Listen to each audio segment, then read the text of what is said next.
on an anti-corruption mission, but his political career didn't really take off until 2011. That's when he held 2 rallies in Lahore and Karachi.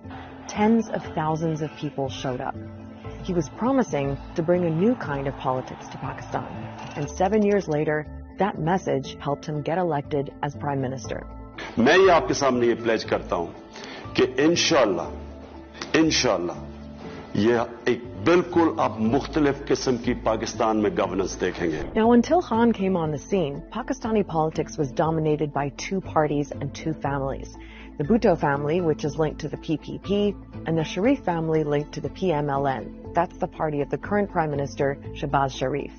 For years, the 2 sides have been alternating in power, a pattern that Khan was determined to break. To demolish what he called the grip of dynastic politics in Pakistan. He's very popular among young Pakistanis who do not see the old guard as being representative of their ambitions and aspirations. He's also popular among middle and upper middle and elite classes. They are of the view that Pakistan have been harmed by the politically corrupt elite for too long, and Imran is our hope. Now, there's another layer in Pakistan's politics that you need to know about, and that's the military.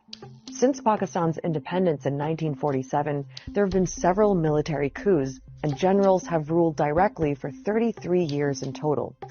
But when there's been a civilian government, the military still plays a big role behind the scenes. They have such a strong, influential meddling going on that no government in Pakistan really gets formed without their involvement.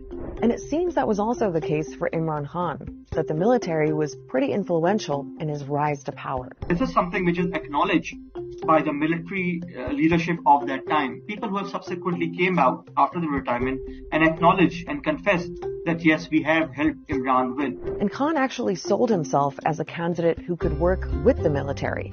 They were seen as being on the same page. The constant struggle and tension between civil and military establishments in Pakistan was something that people expected would end with Khan coming into power. But it didn't. Here's what happened. So it's 2018, and Imran Khan's just been elected Prime Minister. It was actually a pretty contentious election, and his political opponents accused him of fraud. But Khan was popular, and for a lot of people, it felt like a fresh start. Remember, his big thing was tackling corruption, something he said was at the root of most of Pakistan's problems. So he went on a massive anti-corruption drive. Many politicians and government officials were arrested. Khan's supporters approved, but his critics said it was one-sided and that he was only targeting his political opponents, though Khan denies that. Order in the house, please. Another criticism was that Khan's approach created a kind of vindictive and divisive political atmosphere. When he made compromise a bad word, you were all in with Khan or you were anti-Khan for whatever reason.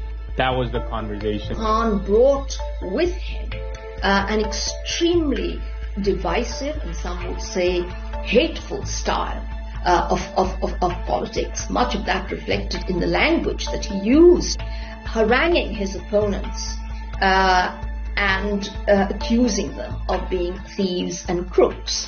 सिर्फ हम जिससे मुफाहमत कभी नहीं करेंगे वो लोग हैं जिन्होंने पाकिस्तान की अवाम का पैसा चोरी करके मुल्क से बाहर लेके गए. Now, the economy was a big issue when Khan was Prime Minister. He inherited a lot of problems, including a major debt crisis, and he had to deal with COVID too. But the bottom line was that living conditions for most Pakistanis didn't improve under Khan. Inflation soared and the value of the currency fell. As the economic stress mounted, people sort of began questioning, what this hope and change mantra was all about. And I think that began to then erode his popularity. Overall, your democratic, your human rights, these things were being impacted. Politicians were thrown in jail, things like that. But economy was also being impacted. And along with these things, Imran's relationship with military also started fracturing.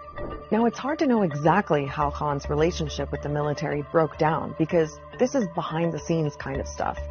But strains developed after a couple of years with Khan as Prime Minister.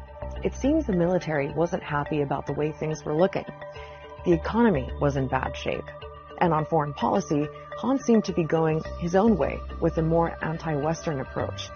There was a reported disagreement, too, over the intelligence chief, who was supposed to leave his job after 3 years, as per military policy, but Khan wanted him to stay. It was kind of a straw that, if not broke the camel's back, it really made things irreparable from that time onward. It's always been a marriage of unequals. Every time a politician or a political party has allied itself with Pakistan's military, they always get hurt by it. By 2022, it seemed pretty clear that the military was pulling their support from Khan by standing back so the opposition parties could go after him. Those parties held a no-confidence vote in parliament. Khan lost, and Shehbaz Sharif replaced him as prime minister. So what's happened since then? Well, Imran Khan's been fighting back against what he says was a conspiracy to remove him from power. He used to claim, when he was being ousted or close to it, that there was an American conspiracy. Within a few months, Khan's tune had changed.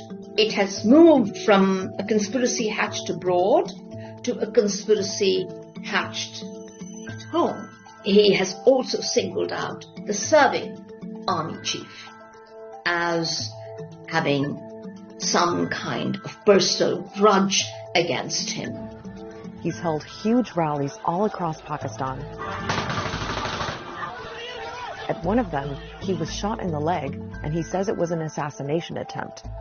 Now, Khan's been calling for a general election, and under the Constitution, that has to happen by October at the latest. But Khan says his opponents are using a mountain of legal cases, more than 100, to try to exclude him from running. Every other day, there's some sort of case which comes up in a court appearance. They include all sorts of allegations, from corruption to terrorism, even attempt to murder.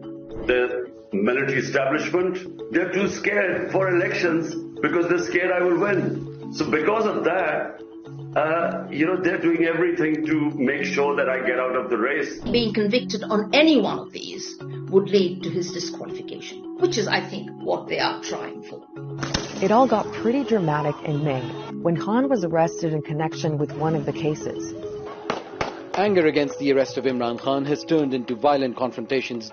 Tear gas shells have been fired at this crowd, blocking the main highway towards Islamabad. These are the protesters, and that in the distance is the police line. And since that violence, thousands of people linked to Khan's party have been detained, including senior leaders. An absolutely massive crackdown. Undeniably, the state has really come down hard on Imran and his party in a very brutal manner. The government is using similar tactics that he tried to use against them, and it's taken things to the next level. To his supporters, Imran Khan is the ultimate political victim, and everything that's happened in the last year or so has actually boosted his popularity.